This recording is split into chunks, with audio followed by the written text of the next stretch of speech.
Pas kongresit të bashkimit të mbajtur më 9 maj në Shkup, vlen sot në Tetov mbajti kuvendin themelues të partisë, duke shënuar zyrtarisht unifikimin në një subjekt politik.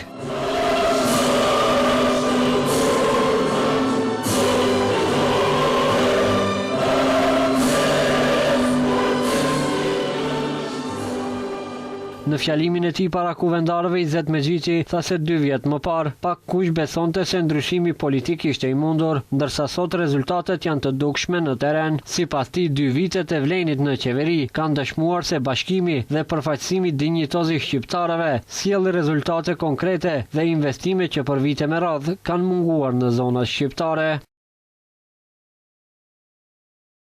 Dhe po, ne jemi në shërbim të qytetarëve, në shërbim të shqiptarëve.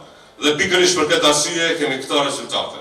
Pikërisht për këtë arsye kemi sjell investime që për vite me radhë kanë munguar në vendbanimet shqiptare. Ne do të vazhdojmë të punojmë me përkushtim, sepse besimi i qytetarëve fitohet me vepra dhe ruhet me përgjegjësi.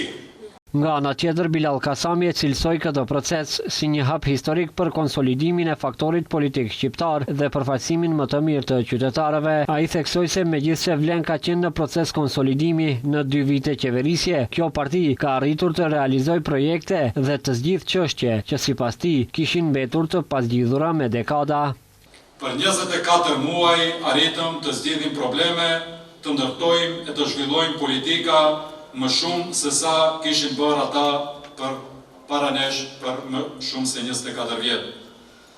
Edhe pse ishte ndër pikat më të rëndësishme të marrëveshjes Ohrit, ata për 24 vjet nuk sollën ligj për përfaqësim të drejtë dhe adekuat.